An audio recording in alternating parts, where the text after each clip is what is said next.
할렐루야. 우리 삶에 함께 하시는 주님의 은혜와 돌보심과 평화가 여러분의 심령과 가정과 일터 위에 흘러넘치시기를 축복드립니다. 앞뒤 좌우에 있는 분들에게 당신 곁에 앉다니 로또 맞았습니다, 이렇게 한번 축복해 주시면 좋겠습니다.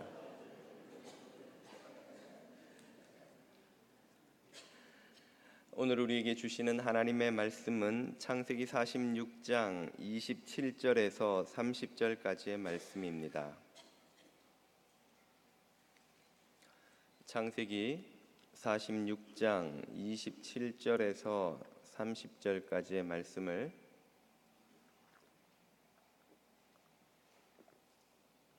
자매님과 형제님들이 한 절씩 읽겠습니다. 애굽에서 요셉이 낳은 아들은 2명이니 야곱의 집 사람으로 애굽에 이른 자가 모두 70명이었더라. 야곱이 유다를 요셉에게 미리 보내어 자기를 고센으로 인도하게 하고 다 고센 땅에 이르니 요셉이 그의 수레를 갖추고 고센으로 올라가서 그의 아버지 이스라엘을 맞으며 그에게 보이고 그의 목을 어긋맞춰 안고 얼마 동안 울매 이스라엘이 요셉에게 이르되 내가 지금까지 살아있고 내가 내 얼굴을 보았으니 지금 죽어도 족하도다. 아멘. 1997년에 출판된 모리와 함께한 화요일이라는 책을 읽어보신 분도 계시리라 생각됩니다. 뉴욕타임즈 비소설 부문에서 205주 동안 거의 4년이지요. 4년 동안 베스트셀러에 기록되어 있었고 여러 언어로 번역되어서 세계적으로 성공을 거둔 책이 되었습니다. 분량도 그리 두껍지 않고 내용도 간단합니다. 루게릭병으로 죽어가던 모리 슈워츠 교수가 매주 화요일마다 그의 제자였던 미치 앨범이라는 기자와 1시간씩 만나서 대화를 나눈 내용을 정리한 것이죠. 그래서 14주 동안의 대화가 14장의 챕터로 정리가 되어 있습니다.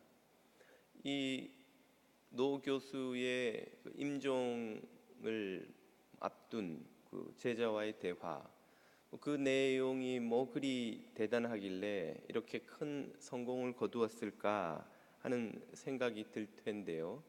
저는 그 성공의 이유를 이렇게 생각을 합니다.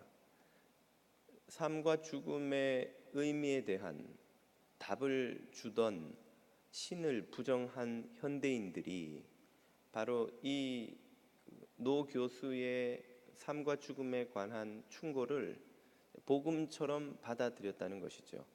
삶에 대해서, 죽음에 대해서, 또 어떻게 죽음을 맞이해야 하는지에 대한 답이 없어진 현대인에게 이 노 교수의 마지막 임종을 앞둔 시점의 대화가 답을 주었다는 말입니다.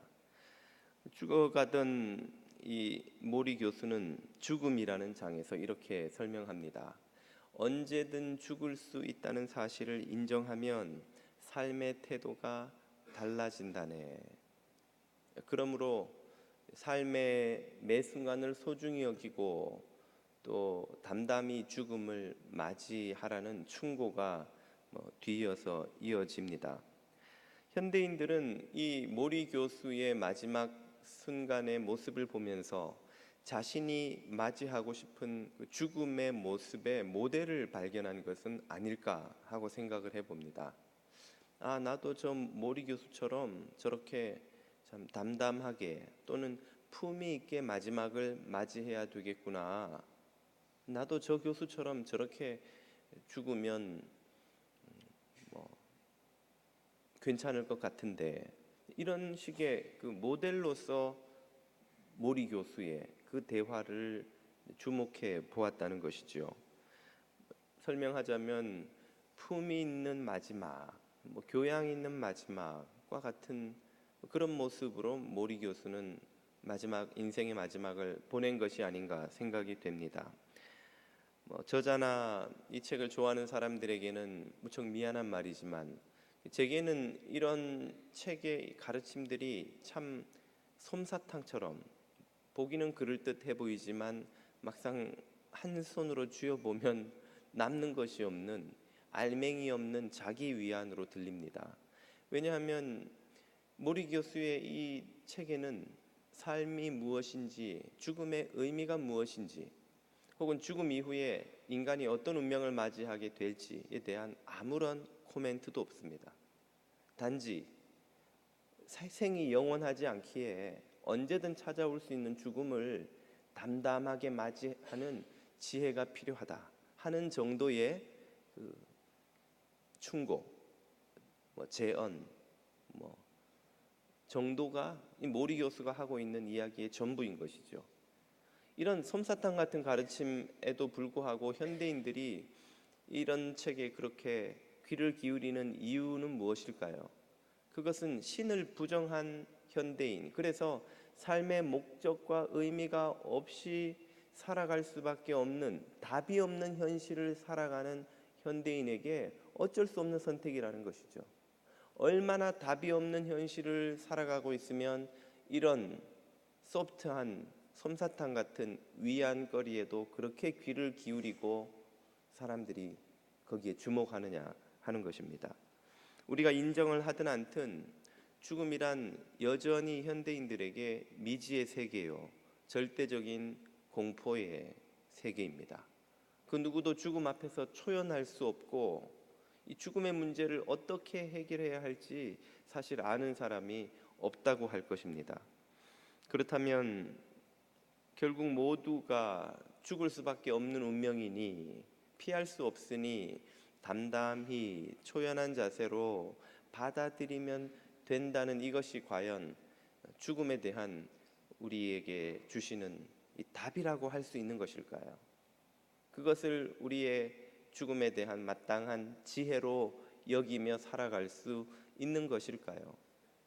우리는 이 질문에 대한 답을 본문에서 극적인 죽음에 대한 태도 변화를 경험한 야곱을 통해서 들어보고자 합니다.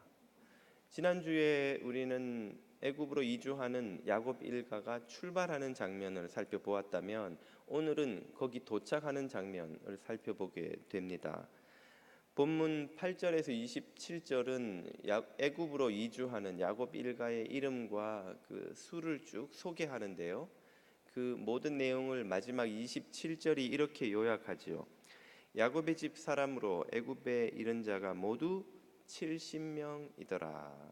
예, 70명, 70명이라는 수가 우연히 그렇게 되었나 보다 생각하기 쉽지만 절대로 그런 것이 아닙니다. 성경에서 7은 완전한 수, 하나님의 수로 여기지요. 7일이 지나면 반드시 안식일을 지키도록 하셨지요. 7년이 지나면 반드시 안식년을 지키도록 하셨지요. 안식년을 또 7번 지나고 나면 반드시 희년을 지키도록 했습니다. 7은 항상 하나님의 수요, 완전한 수이죠. 그 7을 10번 곱한 70은 그러므로 완전함, 충만함, 풍요로움, 넘치고 있음, 이런 의미가 있습니다. 그렇기 때문에 야곱의 일가가 70명으로 애굽으로 이주했다는 말은 하나님이 야곱에게 주신 너와 내 자손이 하늘의 별처럼 바다의 모래처럼 번성하게 할 것이다 하는 약속을 이미 하나님께서 성취하기 시작하셨다는 사실을 보여주는 것이죠. 하나님은 먼 미래에 그 일을 이루실 뿐만 아니라 지금 이 순간에도 그 약속을 이루고 계신다는 말입니다. 하나님의 약속이 얼마나 빈틈없이 틀림없이 성취되는지 하바국 2장 3절이 이렇게 말씀해 주십니다. 이 묵시는 정한 때가 있나니 그 종말이 속히 이르겠고 결코 거짓되지 아니하리라.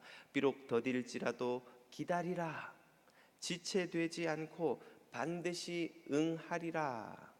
하나님의 모든 약속은 그 때에 그 방법으로 반드시 그대로 이루어진다는 말씀입니다. 저와 여러분과 우리 자녀에게 주시는 하나님의 약속도 이처럼 반드시 이루어질 줄 믿으시기를 바랍니다. 야곱은 이 믿음을 가지고 애굽으로 지금 건너가고 있는 거예요. 그 자손의 수를 보면서도 하나님이 일하고 계시는구나, 이 확신을 가지고 애굽으로 갑니다. 그리고는 본문 28절에서 30절에서는 감격적인 재회를 요셉과 하지요. 야곱이 이전에 죽음에 대해서 여러 번 그 자신의 가지고 있던 자세를 보여주는 구절이 등장하는데요, 오늘 본문에서는 그 자세가 극적으로 바뀌는 것을 또 우리에게 보여줍니다. 먼저 앞으로 돌아가서 과거의 야곱이 죽음에 대해 어떤 태도를 가지고 있었는지 37장 35절을 보십시오. 요셉이 죽었다는 소식을 아들로부터 들은 직후입니다. 그의 모든 자녀가 위로하되 그가 그 위로를 받지 아니하여 이르되 내가 슬퍼하며 스올로 내려가 아들에게로 가리라 하고 그의 아버지 야곱이 그 요셉을 위하여 울었더라.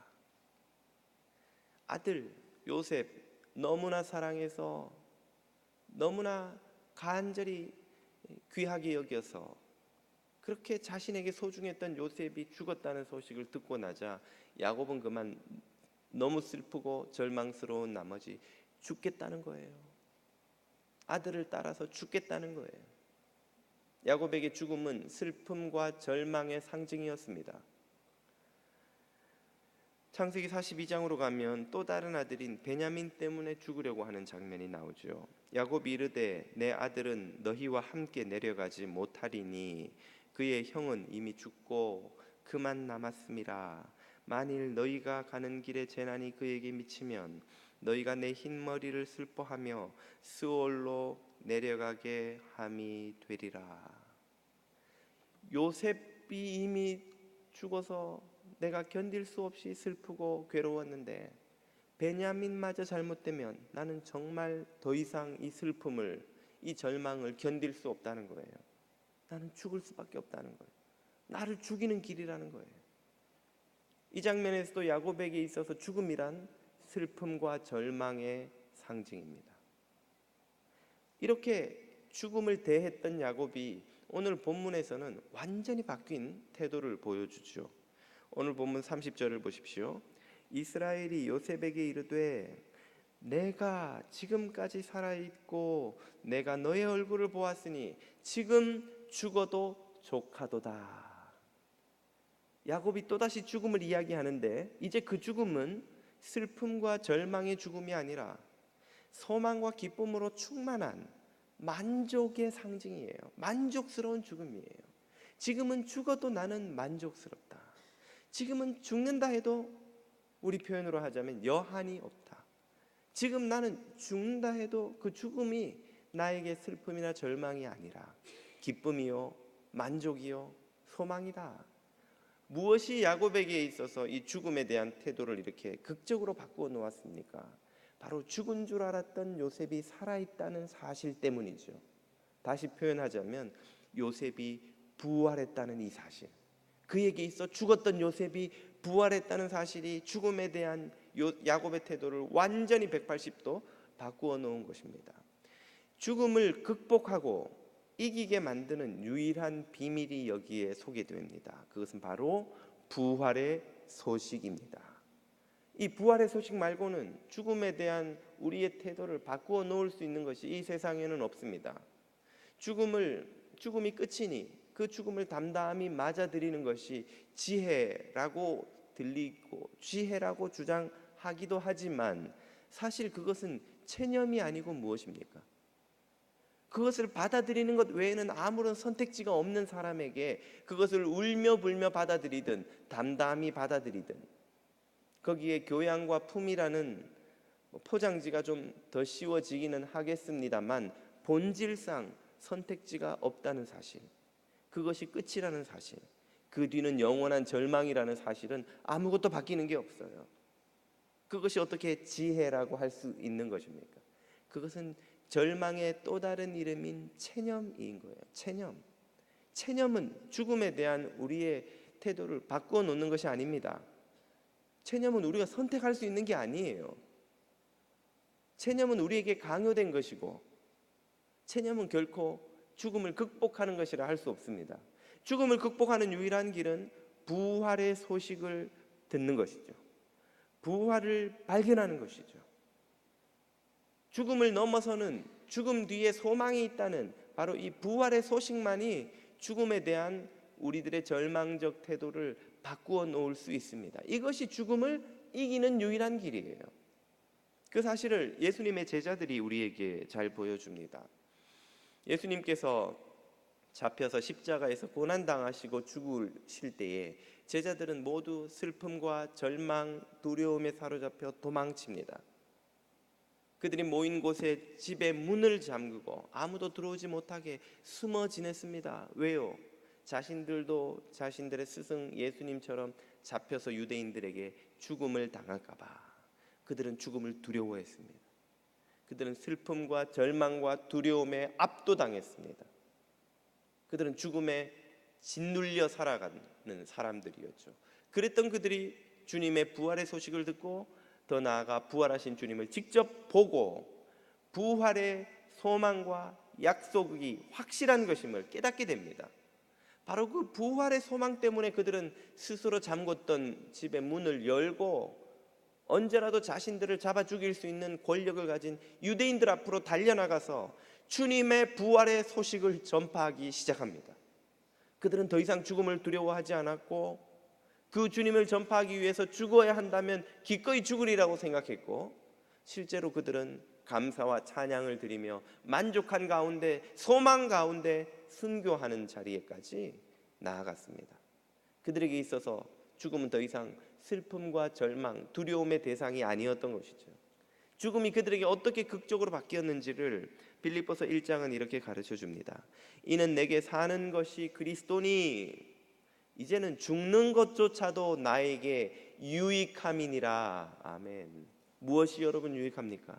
잘 먹고 몸에 좋은 음식을 먹고 좋은 편안한 삶을 살고 좋은 옷을 입고 그런 것은 다 우리에게 유익한 것이죠. 몸을 건강하게 하는 것이고. 그런데 제자들은 죽는 것이 모든 사람들이 두려움과 절망의 대상으로 여기는 그 죽음이 자신들에게 유익한 것이라고 고백하는 거예요. 죽음에 대한 태도가 완전히 바뀌어 버린 것입니다. 사도행전 20장에서는 또 말하죠. 내가 달려갈 길과 주 예수께 받은 사명 곧 하나님의 은혜의 복음을 증언하는 일을 마치려 하면은 나의 생명조차 조금도 귀한 것으로 여기지 아니하노라. 이제는 사는 게 중요한 게 아니게 되었습니다. 죽지 않고 사는 것은 아무 문제가 아닌 거예요. 이제 중요한 것은 부활하신 주님을 전파하는 이 사명을 감당하는 것이고 이 사명을 위해서는 죽는 일이 일어난다 할지라도 하나도 두렵거나 억울하거나 안타까울 것이 없게 되었어요. 죽음은 이제 사소한 것이 되었기 때문입니다. 삶과 죽음은 제자들에게 더 이상 중요한 문제가 아니게 되었기 때문입니다. 왜입니까? 죽음 이후의 삶, 영원한 삶에 대한 소망을 그들이 발견했기 때문이죠. 육체의 죽음뿐 아니라 그들은 자아의 죽음을 기꺼이 스스로 선언합니다. 갈라디아서 2장 20절을 보십시오. 내가 그리스도와 함께 십자가에 못 박혀 내 자아는 죽었나니. 자아가 죽었다는 말이에요. 그런즉 이제는 내 자아는 더 이상 살지 않는 것이요 오직 내 안에 그리스도께서 사심으로 그리스도로 말미암아 거듭난 자아가 살게 되었습니다. 현대인들이 육체의 죽음보다도 더 끔찍이 싫어하는 것이 있다면 자아의 죽음이라고 C.S. 루이스는 말하죠. 자신의 고집과 아집과 뜻과 욕망을 기꺼이 포기하는 것은 죽는 것보다 싫어합니다. 현대인들은 자아가 우상이 되어 있죠. 현대인들에게 삶의 목적이 무엇입니까? 묻는다면 수많은 사람들이 아마 자아 성취입니다 라고 답할 것입니다. 자아 성취, 쉽게 말하면 내가 하고 싶은 대로 하며 살고 싶다는 거예요. 내가 되고 싶은 것이 되고 하고 싶은 것을 하고 내가 원하는 곳에 가고 내가 원하는 대로 살고 싶은 것, 그게 자아 성취입니다. 그 자아를 하나님께 굴복하는 일은 현대인들에게 있어 죽는 것보다 어려운 일이라는 말이죠. 그런데 그리스도의 제자들은 육체의 죽음뿐 아니라 자아의 죽음까지도 스스로가 선언하기 시작했습니다. 왜입니까? 죽음 뒤에 오는 참된 생명, 영원한 생명의 세상을 발견했기 때문이지요. 그러므로 그리스도인들은 모든 위협의 죽음의 위협으로부터 승리를 선언합니다. 고린도후서 15장을 보십시오. 사망아 너의 승리가 어디에 있느냐? 사망아 네가 쏘는 위협과 두려움과 공포가 도대체 어디에 있느냐? 우리 주 예수 그리스도로 말미암아 우리에게 승리를 주시는, 죽음에 대항하여 사망을 향하여 승리를 주시는 하나님께 감사하노니. 할렐루야. 예수 그리스도의 사람들은 모든 사망의 공포와 위협으로부터 승리한 줄을 여러분 믿으시기를 바랍니다. 우리는 옛자가 죽지만 새 자아로 부활합니다. 육체가 죽지만 영으로 살며 새 육체로 부활할 소망 가운데 굳게 서게 됩니다. 이런 소망을 갖고 살다 보면 심지어 죽는 것이 두렵지 않을 뿐 아니라 빨리 죽고 싶은 마음까지 든다는 거예요. 고린도후서 5장은 말하죠. 우리가 담대하여 원하는 바는 차라리 몸을 떠나 주와 함께 있는 그것이다. 내가 소원이 있는데 빨리 주님과 함께 머무는 것이에요. 주님과 함께 머무는 일에 죽음이 필요하다면 그것도 내게는 아무 상관이 없다는 거예요. 빨리 죽어도 좋다는 것이죠. 1분 1초라도 더 살기 위해 발버둥을 치고 어떻게든 살아보려고 몸부림을 치는 이 세상의 삶과 얼마나 다른 삶인지요. 죽음을 대항하여 승리한 삶이지요. 평생을 호스피스 전문 간호사로 일했던 경험을 책으로 써낸 제닛 웨어의 평화로운 죽음이라는 책이 있습니다. 그녀는 이 책에서 왜소한 몸과 붉은 머리칼을 가진 루디라는 한 신사의 마지막 시간들에 대해 기록하고 있습니다. 제닛이 호스피스 케어를 위해서 루디의 집을 방문할 때마다 그는 성경을 읽다가 탄성을 지르며 루디에게 그 구절을 크게 읽어주는 거예요. 그리고는 소리치기를, 루디 믿을 수 있겠어요? 나는 곧 노아를 만날 거예요. 노아와 함께 있게 될 거라고요. 루디, 나는 모세에게 물어볼 것이 너무 많아요. 내가 모세와 함께 지내게 될 거라는 사실을 믿을 수 있어요? 루디 얼굴은 밝게 빛나고 있었고 그가 마주치게 될 이 행운을 믿을 수 없다는 듯이 고개를 절레절레 흔들곤 했습니다. 그는 죽음을 준비하는 사람이라기보다는 마치 남태평양의 어느 섬에 휴가 여행을 떠나는 사람처럼 설레고 흥분한 모습으로 그 자신의 마지막을 준비하더라는 것이에요. 제닛이 루디에게 질문하기를, 웃고 있는 예수님 그림을 본 적이 있습니까? 루디, 본 적이 없는데 어떤 그림이요? 원한다면 내가 가져다 드리지요. 그래서 제닛이 이렇게 그려진 그림을 크게 프린트아웃을 해서 루디에게 들고 갔습니다. 루디가 이 그림을 보더니, 제닛, 이것이야말로 내가 뵙고 싶은 주님의 모습이에요. 그는 촉촉한 눈빛으로 하루속히 주님을 마주보고, 나는 이렇게 웃고 싶어요. 이 그림을 나의 침대 맞은편에 좀 붙여주어요. 그리고는 매일 루디는 아침에 눈을 뜰 때마다 그 웃고 계시는 주님을 바라보며 주님 만나기를 고대하더라는 것입니다. 얼마 후 어느 날 밤, 제닛은 루디의 아내로부터 그가 임종했다는 전화를 받습니다.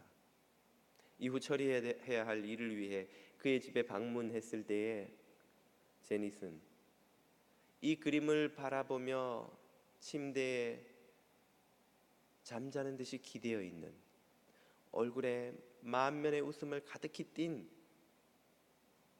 루디를 볼 수 있었던 것이지요. 성도는 죽음을 정복한 이들입니다. 성도는 죽음의 공포와 두려움과 절망으로부터 해방된 이들이죠. 이 세상의 가장 큰 절대적인 공포, 이 죽음의 두려움을 극복한 이들이라면 이 세상 무엇으로 인해 염려하고 두려워하며 눌려 살아갈 이유가 있을까요? 죽음을 정복한 사도 바울은 자신의 임박한 마지막 시간을 느끼며 이렇게 고백한 적이 있습니다. 디모데후서입니다. 전제와 같이 내가 벌써 한 방울도 남김없이 부어지고, 전제란 기름을 부어서 드리는 제사지요. 그 전제처럼 내 모든 에너지를 한 방울도 남김없이 다 썼다는 것이지요. 나의 떠날 시각이 가까웠도다.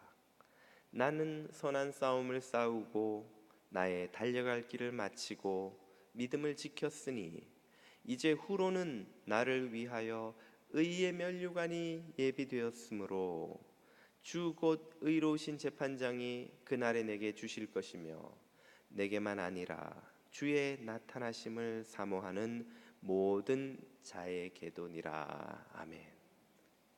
사도 바울은 그가 고대하던 이 의의 면류관을 주님으로부터 받아 썼을까요? 네, 쓴 줄 믿습니다. 그리고 그 의의 면류관을 오늘도 믿음으로 선한 싸움을 싸우고 있는 저와 여러분들도 쓰게 될 줄로 믿습니다. 참된 믿음으로 끝까지 이 의의 싸움을 싸워 이기시며 죽음을 대항하여 승리한 성도들 다 되시기를 축복드립니다. 기도드리겠습니다.